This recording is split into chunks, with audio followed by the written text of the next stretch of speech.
प्रसंग हमारे एडवोकेट विश्वनाथ जी बता रहे थे और उन्होंने भी अंत में एक ही बात कही कि हमारे महापुरुषों ने भी एक ही वृक्ष की विभिन्न शाखाओं के बारे में बताया कि संसार में जो भेद पैदा किया गया है वो निजी स्वार्थों के लिए, जाति का ऊंच नीच का और किसी भी तरह से जो भेद पैदा किया गया है वो अपने साम्राज्य को स्थापित करने के लिए। नहीं तो किसी भी तरह से हमें आपको जांचा परखा जाए और हम अपने आगे सर्व नेम वगैरह ना लगाए तो कोई ये नहीं बता सकता है कि आप किस जाति के हैं। हम सब लोगों की जाति मनुष्य जाति है। स्त्री और पुरुष दो उसके शाखाएं हैं और उनके बिना आगे इस प्रकृति का संचालन नहीं हो सकता है, इस जाति का संचालन नहीं हो सकता है। तो इसी में भेद करके लोगों ने श्रेष्ठता का अपना स्टेज बना लिया है और वो हमारे आप के ऊपर शासन करने के लिए पूरी तरह से घेराबंदी कर रहे हैं। चलते हैं कि कार्यक्रम हमारा विषय के ही तरफ रहे और ये विषय हमारा यही है कि हम धम्म की चर्चा करें। धम्म का मतलब हो गया कि हम समानता कैसे स्थापित कर पाएं पूरे विश्व में। यही उद्देश्य है राष्ट्रीय बौद्ध महासभा का कि जो भेद पैदा हुआ है ऊंच नीच का, छोटे बड़े का, विषमता जो हुई है इसको कैसे करें, क्योंकि बाबा साहब ने तो एक बार इसको पूरी तरह से समानता में ला दिया, लिखित रूप से ला दिया, लेकिन उसको अभी भी लोगों को स्वीकार नहीं है। तो उस स्वीकार करने के लिए हमें आपको प्रयास करना पड़ेगा कि हम लोगों की संख्या ज़्यादा, हम ज़्यादा से ज़्यादा लोग जो है यदि इस मिशन को आगे बढ़ाएंगे तो हमें लगता है कि सभी को एक ना एक दिन मजबूर होकर मानना पड़ेगा और जब ऐसा हो जाएगा तो विश्व शांति स्थापित हो जाएगी। उपस्थित हैं हमारे परम आदरणीय भीष्म साहब, जिन्होंने अपने गांव का एक उदाहरण देते हुए मैं चाहूँगा कि आप लोगों के सामने एक प्रस्तुति दें। छोटे कम शब्दों में से इन्होंने एक गांव में अपने एक ऐसी कमेटी निर्धारित किया है कि हमें लगता है कानपुर देहात का सबसे टॉप क्लास का गांव होगा जो बहुजनों का है, जहां पर आज की डेट में 75 लोग वहां पर गवर्नमेंट एम्प्लॉय है। प्रतिवर्ष इस स्थिति में 5 से 7 लोग प्रतिवर्ष सरकारी नौकरियों में नियुक्ति पाते ही हैं। और उनका मिशन क्या है, पे बैक टू सोसाइटी। और उस सोसाइटी के तहत एक निःशुल्क कोचिंग चलाते हैं। वो वहाँ गांव के किसी भी समाज का कोई व्यक्ति हो, जो लोग वहाँ से पढ़ के जाते हैं वो लौट के फिर उस सोसाइटी का सदस्य बनते हैं। और आज ऐसे महानुभाव हमारे बीच में है जिन्होंने उस कमेटी का एक सृजन किया है। इनसे उदाहरण के रूप में हम लोग काम करते हुए अपने अपने क्षेत्रों में इनसे सीख करके हम उस ऐसे मिशन को चला सकते हैं। तो मैं उनका बहुत ही आदर सम्मान के साथ अभिनंदन करते हुए स्वागत करते हैं परम आदरणीय हमारे भीष्म साहब। विश्व को शांति का पाठ पढ़ाने वाले तथागत भगवान बुद्ध सत्य बाबा साहब को नमन करते हुए और अपने समाज में जन्मे हुए संतों पुरुषों सबको शरण बंधन करते हुए और आज राष्ट्रीय बौद्ध महासभा के पदाधिकारी एवं जिला स्तरीय पदाधिकारी सभी का वंदन करता हूं। और मेरा परिचय, मैं भीष्म कुमार कमल बेसिक में टीचर हूं। मेरा निवास ग्राम टोणकापुर विकास खंड शिवराजपुर का रहने वाला हूं और इस भारतीय कोरी समाज संगठन में एक छोटा सा सदस्य हूं। इतना समय मिलता है अपने पारिवारिक जिम्मेदारियों से और विवाह की जिम्मेदारियों से उतना समय समाज के लिए देने का प्रयास करता हूं।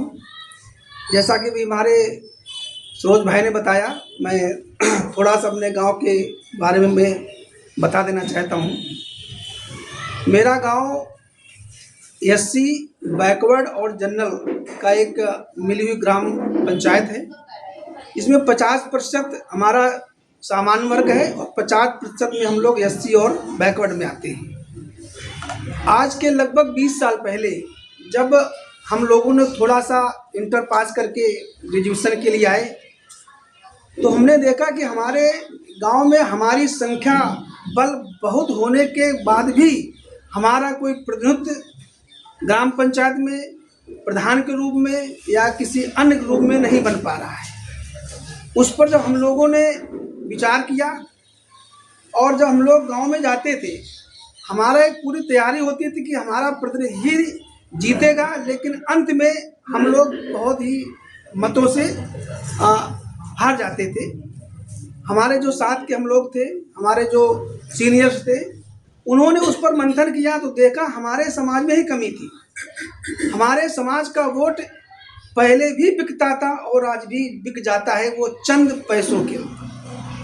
तो जब हम जाते थे अपने यहाँ, जो हमारे बड़े बुजुर्ग थे, चाचा थे, ताऊ थे, उनसे मिलते थे, तो उनका ये कहना था कि वो फलाने आए थे और मुझको उन्होंने एक साल गिफ्ट कर दी, या उन्होंने मुझको दवा की सिरप दे दी, या कुछ हमको दवाइयाँ दे गए, या कुछ और मादक पदार्थ उनको दे गए, उसमें हमारे वोट बिक जाते थे। साथियों, हमने वही किया, उन्हीं की रणनीति को मैंने अपनाया। मैंने कहा अगर हमारा वोट इन सब चीज़ों में बिकता है तो क्यों ना हम ही उसको खरीदने का प्रयास करें। उस पर हम लोगों ने काम किया और ये कहते हुए आज मुझे बहुत फख्र है कि 3 पंचवर्षीय से आज वो सामान्य की सीट आए तो भी मेरा एससी कैंडिडेट जीतता है, और एससी का है तो भी एससी मेरा जीतता है। और ये भी जो पंचवर्षीय आएगी, मैं समझता हूँ उसमें सामान्य हो या भाई कोई भी हो, वो कैंडिडेट हमारा ही जीतेगा। इतना हम लोगों ने वहाँ पर एक थोड़ा सा चेंजमेंट किया है। और शैक्षणिक व्यवस्था, जब 94 का दौर चल रहा था, मैंने हाई स्कूल उत्तीर्ण किया, हमारे जो भाई साहब थे उन्होंने ग्रेजुएशन किया। उसके बाद 2-3 वर्ष ऐसे रहे कि हमारे गांव में प्रतिवर्ष लगभग 8-10 लोग जॉब में जाते रहे। उसके बाद में कुछ पीढ़ियां ऐसी आई जो फिर वो उस रास्ते से विलग हुई। जो हमारे बड़े थे, हमने उनसे संपर्क किया और एक गांव में समिति बनाई, बाबा साहब अम्बेडकर बाल शिक्षा एवं उत्थान समिति। उसके तहत हम लोगों ने जितने भी हमारे गांव में नौकरी में थे, पूर्व में आज भी हैं, उनसे हम लोगों ने जन संपर्क किया, उनसे गए। मैंने कहा हमारे बच्चे पढ़ नहीं पा रहे और हमारे गांव का विकास जो पहले एक चल रहा था उस रूप में नहीं है, उसके लिए मैं कुछ करना चाहिए। उनकी सबकी सहमति ली। मैंने कहा अगर आपके पास समय नहीं दे सकते तो ना कम से कम मुझको धन दे दीजिए ताकि हम गांव में बच्चों के लिए कुछ व्यवस्था कर सकें। उन्होंने उस पर विचार किया और अपना पैसा, एक जो हम लोगों ने गांव में कमेटी बनाई, एकत्र किया और विगत आज लगभग 5 वर्षों से हम लोगों ने निःशुल्क कोचिंग की जो व्यवस्था की उसको चलाया। उसका परिणाम ये हुआ कि जो हम लोग जो शिक्षा के मुख्य धारा से दूर थे, आज उसमें जुड़े और लगभग प्रतिवर्ष आज हमारे गांव में एक चपरासी से लेकर के सीबीआई में भी हमारे अभी एक लोग सिलेक्ट हुए। ऐसे बड़े बड़े पदों पर बच्चे आज मेरे लग रहे हैं। ये आप सभी का आशीर्वाद रहता है, मार्गदर्शन रहता है। साथियों, जैसा कि आज का मुख्य विषय धम्म, तो धम्म एक धारण करने का विषय है और भगवान बुद्ध ने जो बताया कि प्रकृति से जुड़ा हुए इनके जो 5 तत्व हैं, उनमें से जो सबसे आज हमारे समाज को गर्त में ले जाने का काम करता है वो नशा। अगर हमारा समाज इस नशे रूपी दानों से दूर हो जाए तो हम जरूर कहीं ना कहीं एक अच्छी जगह पहुंच सकते हैं। और ऐसे कार्यक्रम आज जो ये होते हैं, वास्तव जो हमारी विरासत को दबाया जा रहा है या जो मनु विधान को इन लोगों ने लागू करने की एक जो सोच बना रखी है, तो ऐसे कार्यक्रम अगर नहीं होंगे तो निश्चित जैसा हमारे भी वकील साहब ने कहा कि हम लोग गुलामी की जंजीरों में हो सकता फिर से जकड़ जाएं। तो आज हम जो भी लोग यहाँ पर हैं एकत्रित हुए हैं, वास्तव में सभी लोग समाज के जागरूक प्रहरी हैं। प्रतिकूल मौसम है उसमें भी हम लोग यहाँ पर आए हुए हैं। तो हम लोगों का जो है कि ये सोच रहती है, जब हम लोग बैठते हैं कि ये करते विचार करते कि हम जहाँ पर रहते हैं पहले उस परिवेश को, मोहल्ले को, सबसे पहले वहाँ के लोगों के मन को शुद्ध करने का प्रयास करें। जो दूषित मानसिकता उनके अंदर है, आज जैसे मैं एक उदाहरण बताना चाहता हूँ। जो हमारे घर के बगल में राजपूत रहते हैं, लोधी समाज के लोग हैं, वो समर्थित हैं भाजपा से, तो उनको मैंने बहुत प्रयास किया कि कैसे इनको ठीक किया जाए। उनके छोटे छोटे बच्चे हैं तो उनको मैंने बताया कि आज ये जब तुम्हारे बच्चे बड़े होंगे ये तुम्हें गाली देंगे। बोले कैसे गाली देंगे? तो मैंने बताया कि जब ये बच्चे ये जानेंगे कि हमारे बाबा हमारे पिता उनको सपोर्ट कर रहे थे जो हमारे अधिकारों का हनन कर रहे थे, जब उनको ये चीज़ें बताते हैं तो मैं समझता हूँ 10-20% मैंने उनमें चेंजमेंट किया है। उन्होंने वादा किया मुझसे कि आने वाले 2027 में आप जहाँ मुझको कहेंगे वहाँ हम सपोर्ट करेंगे। ये भी मेरी छोटी सी पहल है। तो ऐसे के छोटे छोटे काम हम सब लोग मिलकर करें तो ये बहुत बड़ी चीज़ नहीं कि हम लोग समाज में एक परिवर्तन लाएं। और धारण जो धम्म है जैसा कि प्रकृति से जुड़ा है, मुझको अच्छी चीज़ धारण करने के लिए पहले जो हमारे अंदर बुराइयां हैं, प्रकृति में अगर कोई पेड़ फल धारण करता है या जो उसमें पत्तियां नहीं आती तो उसके पहले जो पुरानी पत्तियां होती हैं, यानी जो हमारे दुर्व्यसन हमारे अंदर उनको पहले दूर करें, तभी हम अच्छे धर्म को धारण कर सकते हैं। तो सभी को बहुत बहुत धन्यवाद। साधुवाद। बहुत बहुत साधुवाद सर आपने। और मैं अपेक्षा करता हूँ कि राष्ट्रीय बौद्ध महासभा को इसी तरह से आप जैसे विचारवान व्यक्तियों का विचारों से, अर्थ से और समय से यदि सहयोग मिलता रहा तो ये राष्ट्रीय बौद्ध महासभा निरंतर अपने उद्देश्य के पथ पर बढ़ती रहेगी और एक न एक दिन ये कारवां ज़रूर उस ऊंचाइयों तक पहुंचेगा जो हम अपना सपने का भारत तैयार करना चाहते हैं।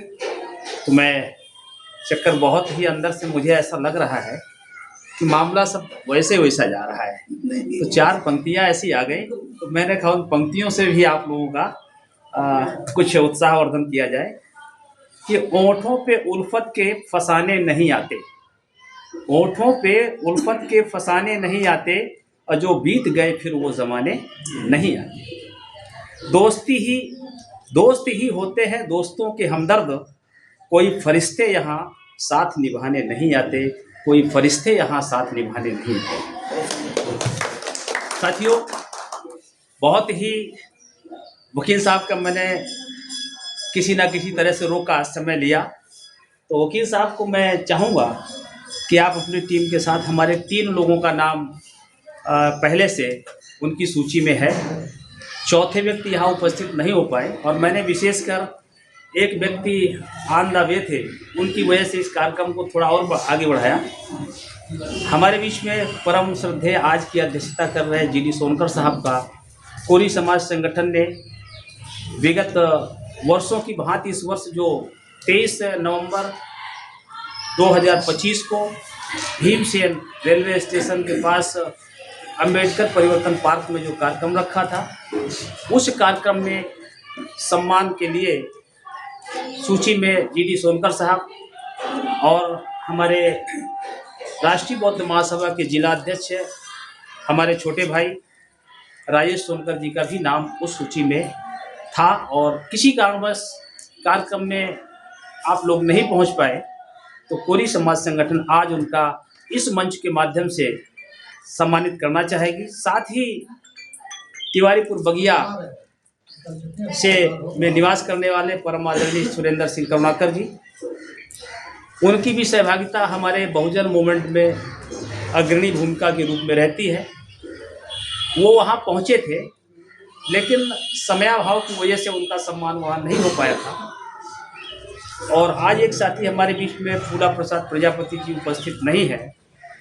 तो इस श्रृंखला में आज इन 3 महान भावों का हम अपने वरिष्ठ साथियों के माध्यम से कोरी समाज संगठन के पदाधिकारी लोग उनका सम्मान कर उनको किसी दूसरे कार्यक्रम में और भी जाना है, क्योंकि आज एक मूर्ति का अनावरण है, जाना मुझे भी था, तो जैसी सिचुएशन रहेगी उस हिसाब से निकलेंगे। तो उनका पहले सम्मान कराया जाए। तो परम आदरणीय जीडी सोनकर साहब आए। प्रस्तुत है कि आपने जो समाज के प्रति अपना डेडिकेशन, समाज को दिशा निर्देशन और हर कार्यक्रम में उनके साथ कंधे से कंधा मिलाकर ये संगठन की ओर से आप लोगों के लिए छोटी सी भेंट है।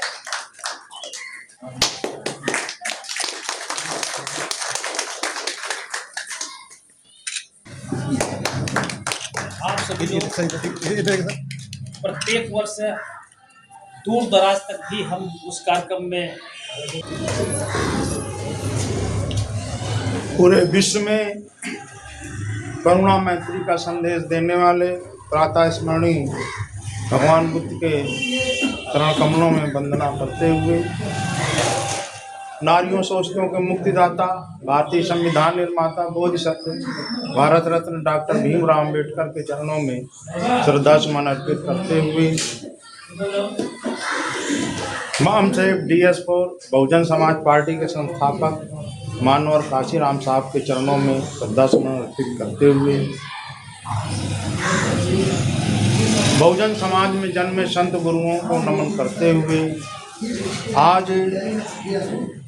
गुरुद्वारा की पावन भूमि पर राष्ट्रीय बौद्ध महासभा का जिला स्तरीय धम्म शिविर में उपस्थित सभी सम्मानित साथियों को नमो बुद्धाय, जय भीम।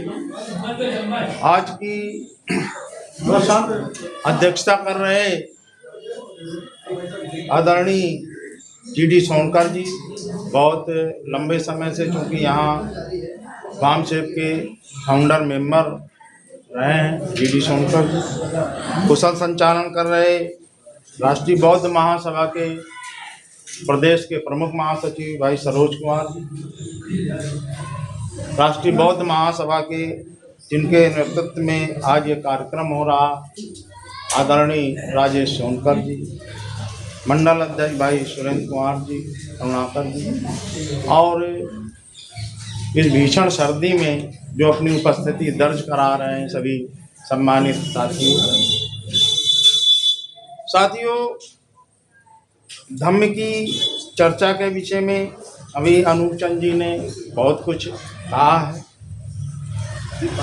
और आज जो है हम सम्राट अशोक की भारत की परिकल्पना करते हैं। सम्राट अशोक के समय में ये देश सोने की चिड़िया कहलाता और किस तरह से, क्योंकि जो यहाँ का मूल निवासी है SC ST OBC एक समय पूर्णतया बौद्धिस्ट था, बौद्ध कल्चर को ही मानता था।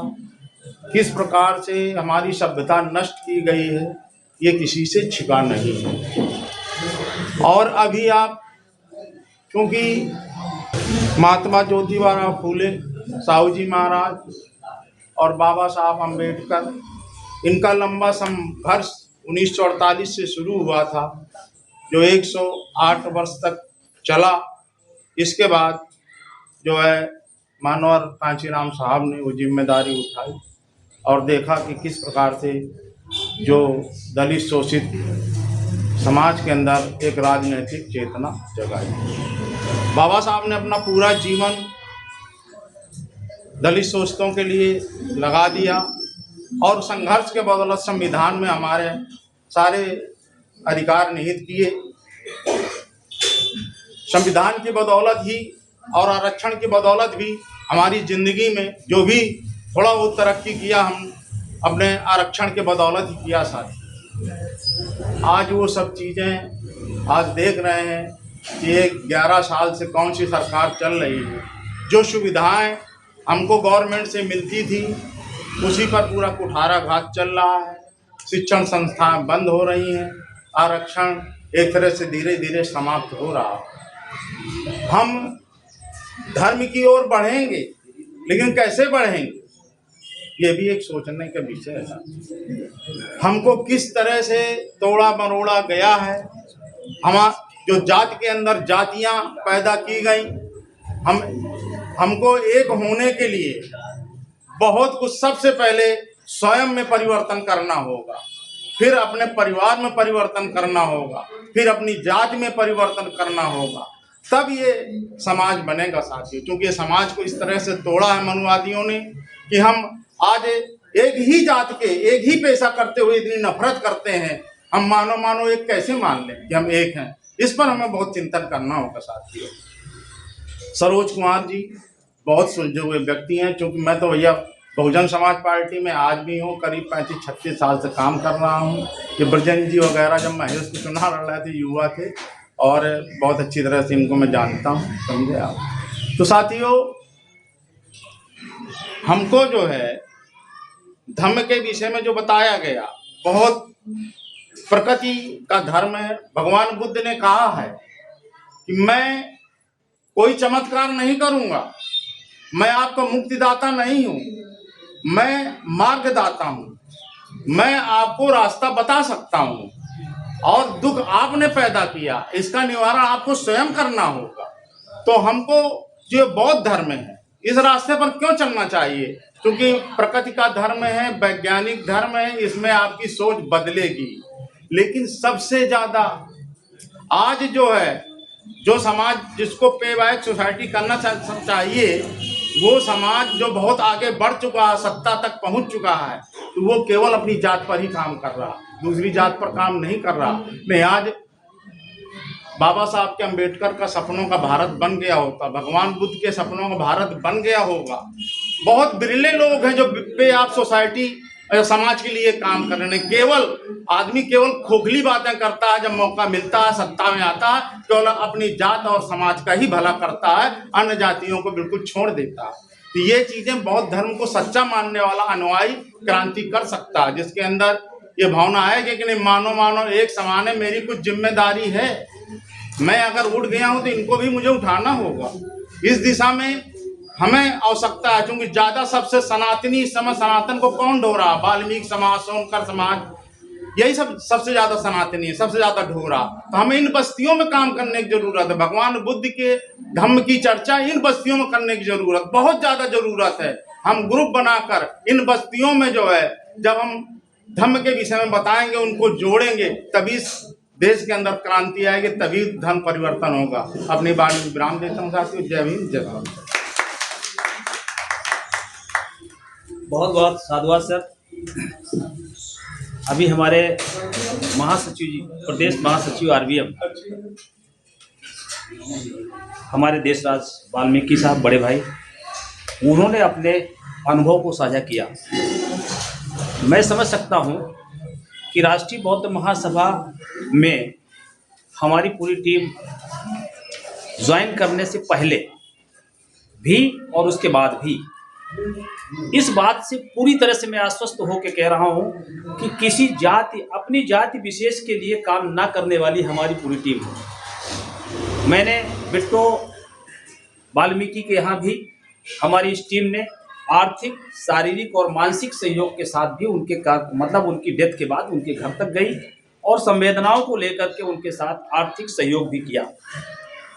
किसी भी जाति से मतलब नहीं है। यहाँ पर हमने जब कह दिया कि सूचीबद्ध जातियाँ जितनी भी हैं वो हमारी जातियाँ हैं, क्योंकि बाबा साहब की बात को यदि हम नहीं मान रहे हैं, उन्होंने अनुसूचित जाति बनाई, क्यों? उन्होंने सबको इकट्ठा किया। 6,700 कितनी 43 जातियां हैं, उन जातियों को उन्होंने एक जाति बनाया। क्यों बनाया? उन्होंने इसलिए बनाया कि वो 85 में जो विभाजित है, तो 85 के टुकड़े को एक बना दिया, ताकि आप ये कह पाओ कि हम 85% वाले हैं। और उस बात को यदि हम लोग समझ गए तो निश्चित रूप से इस देश के शासक थे और आगे भी हम शासक होंगे। और इस बात को समझने के बाद ही हमारी कमेटी ने, हमारे लोगों ने, हमारे समूह ने, हमारे साथियों ने काम करना शुरू किया।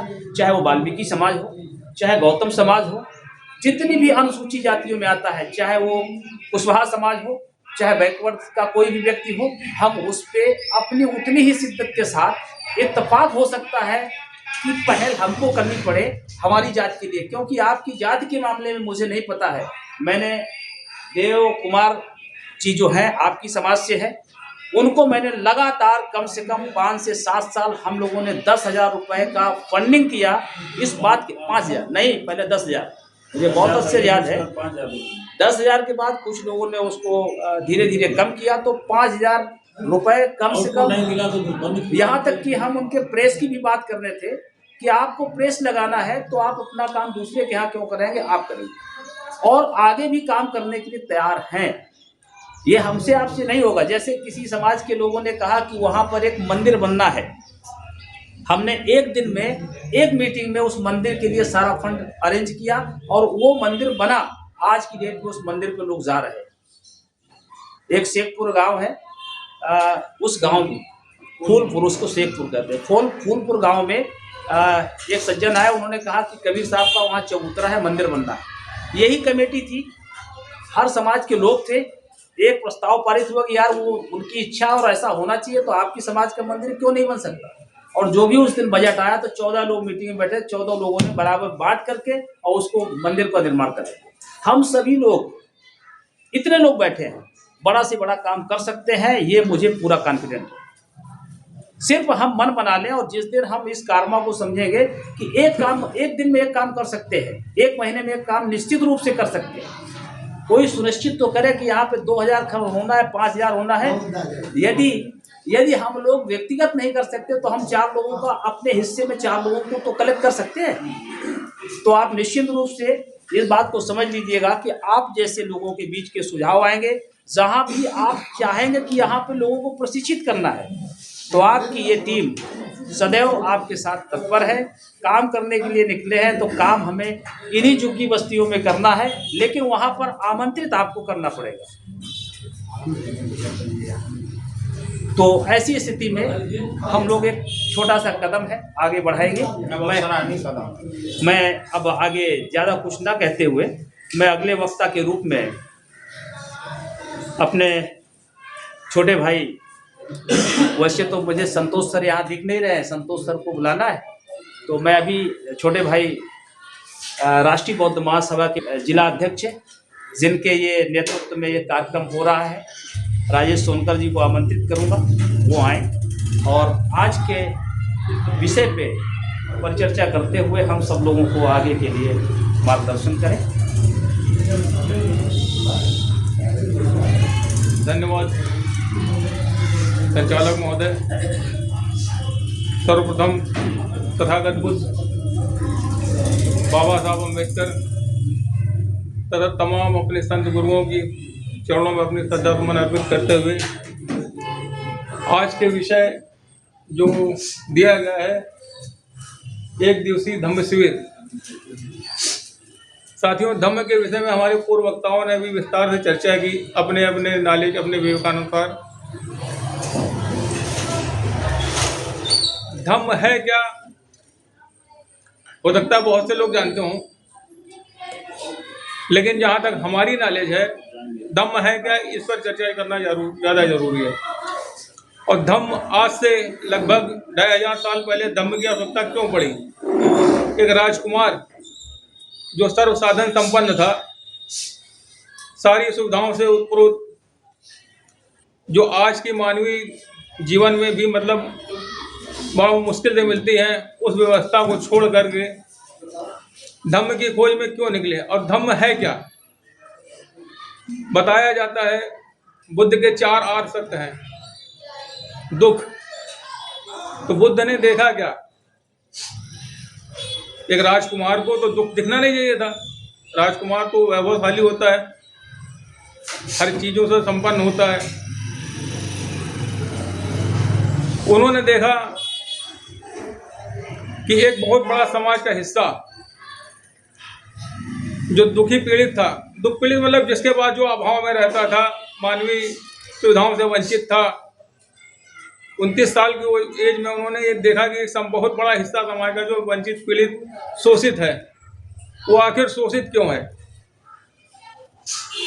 तो जब उन्होंने स्टडी की, अपना जिसको कहते हैं कि उन्होंने अपना उसका रिसर्च किया, तो उन्होंने पाया कि वो व्यवस्था के माध्यम से पीड़ित किया गया है। हम इसके आध्यात्मिक पहलू पर नहीं जाते, हम इसके सामाजिक पहलू पर चर्चा करते हैं धम्म की। वो पीड़ित क्यों है, वो पीड़ित एक व्यवस्था के तहत है, क्योंकि प्रकृति ने सबको मानव बना के भेजा। और हमारे यहाँ नारा भी लगता है, मानव मानव एक समान। बुद्ध धम्म की क्या पहचान, मानव मानव एक समान। और इसके हम ऐतिहासिक संदर्भों में अगर हम जाएंगे तो हमें भारत के इतिहास को टटोलना पड़ेगा। भारत का इतिहास जो शुरू होता है इंडस वैली सिविलाइजेशन, सिंधु घाटी सभ्यता से। जो सिंधु घाटी सभ्यता आज की डेट में दुनिया की सबसे उन्नत सभ्यता मानी जाती है। बहुत सी सभ्यताएं दुनिया के सरजमी पे पाई गई।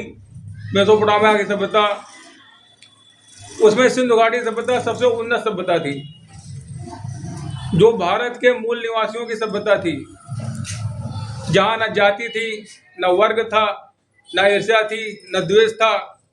सब प्रेम से आपस में मिलजुल कर रहते थे। ऐतिहासिक संदर्भ में आप अगर जाएंगे तो इसके तमाम उदाहरण हमारे प्रथम प्रधानमंत्री जवाहरलाल नेहरू ने डिस्कवरी ऑफ इंडिया में दिया है। एक और हिंदी के बड़े लेखक हुए हैं राहुल सांकृत्यायन, गोलगा टू गंगा में उन्होंने इसका विस्तार से वर्णन किया हुआ है। तो सिंधु घाटी की सभ्यता एक उन्नत सभ्यता थी। जब बाद में जो एक इन्वेडर जो साइबेरिया से चलकर आए, हमारी सरजमी पर पनाह ली, हमारे पूर्वजों ने उनको अपनी पनाह दी, जिनको कहा जाता है आर्यंस। उन्होंने हमारी पूर्वजों से जमीनें ली, पनाह ली, फिर उन्होंने सुनियोजित षड्यंत्र के तहत हमारे लोगों का दमन करना चालू किया, हमारे लोगों पर कब्जा किया। उन्होंने उस सभ्यता को नष्ट करके वैदिक सभ्यता की स्थापना की। ये ऐतिहासिक संदर्भ है, अगर आप ढूंढेंगे तो किताबों में मिल जाएंगे। वैदिक सभ्यता जब आई तो उसमें क्या था, जो यहाँ के मूल निवासी थे, जो आज के so called SC ST OBC converted minorities हैं, उनको उन्होंने गुलाम बनाया एक व्यवस्था के तहत। उसके बाद बुद्ध ने उसी चीज़ों को देखा कि संपूर्ण मानवता तो पीड़ित है। किससे पीड़ित है? एक व्यवस्था से, जिन्होंने उनको शूद्र बना दिया, जिन्होंने उनको गुलाम बना दिया, जिन्होंने उनको अछूत बना दिया। उस व्यवस्था को चैलेंज करने के लिए बुद्ध ने, धम्म का अर्थ ही होता है व्यवस्था, उस व्यवस्था को परिवर्तित करने के लिए उन्होंने उन चीज़ों को निषेध करना चालू किया। जैसे वैदिक व्यवस्था में पशु बलि दी जाती थी, नर बलि दी जाती थी, तो उन्होंने पहले ही जो उन्होंने बताया कि पाणातिपाता वेरमणि शिक्षापदम समाधियामि, तो उन्होंने उस व्यवस्था को चैलेंज किया, मतलब अहिंसा माध्यम से, कि हम जो है प्राणी हिंसा नहीं करेंगे। तो उन्होंने उनका पहला जो सिद्धांत था बलि वाला, उसकी अवहेलना की। वैदिक व्यवस्था में सुरापान होता था, उन्होंने कहा सुरा मेर मज पमा ठाना वेर में शिक्षापदम समाधियामि। और ये जो आर्यंस इन्वेडर आए थे, ये अपने साथ जो है महिलाओं को नहीं लाए थे। जो महिलाएं जो होती हैं, महिलाएं उन्होंने यहीं से ली थी। और इसीलिए बाद में जो होता है वैदिक काल में और आज से जो रामचरितमानस तक, जो उन्होंने कहा शूद्र गंवार ढोल पशु नारी, उन्होंने महिलाओं को शूद्रों की ही श्रेणी में रखा हुआ। ये ऐतिहासिक संदर्भ है उनका। तो बुद्ध ने उस व्यवस्था को परिवर्तन करने के लिए अपना पूरा जीवन लगा दिया, और फिर एक अकेला व्यक्ति उस चीज को बदल नहीं सकता था। लोगों ने कहा कि आप इसको कैसे परिवर्तन करोगे? उन्होंने कहा हमें आपका साथ चाहिए। तो उन्होंने प्रथम उपदेश सारनाथ में दिया था, तो उन्होंने अपने साथियों को तैयार किया था। इस तरह से एक संघ की स्थापना की, जो व्यवस्था बन गई थी, जिसको धम्म कहा जाता है। उस व्यवस्था को पूरे भारत में लागू किया गया। और आज के संदर्भ में धम्म की क्या आवश्यकता है, ये हम लोग अच्छी तरह जान सकते हैं, समझ सकते हैं। क्योंकि आज हम लोग बैठे हुए हैं एक विचारधारा के तहत बैठे हैं। कौन सी विचारधारा? जो हम सबको एक बनाती है, आपस में जोड़ती है। हम बटे हुए लोग हैं, हमको जो है बांटा गया है, हमारी पहचान एक है। इसलिए हमें सबसे पहले अपने अस्तित्व को जानना होगा, हमारी इतिहास को जानना होगा, तब हम जो है एक नई व्यवस्था का अनुपालन कर पाएंगे, जो हमारे लिए बेहतर होगी। और बुद्ध ने कहा था यह ऐसी व्यवस्था है, बहुजन हिताय बहुजन सुखाय लोकानुकंपाय, जो आदि में भी कल्याणकारी थी, मध्य में भी कल्याणकारी है और अंत में भी कल्याणकारी होगी। ये ऐसा मार्ग है जो हमेशा ही कल्याणकारी रहेगा। तो धम्म पे बोलने के लिए तो बहुत है, लेकिन चूंकि समय की बाध्यता है, इसलिए मैं अपनी वाणी को विराम देता हूँ। सभी को जय हिंद।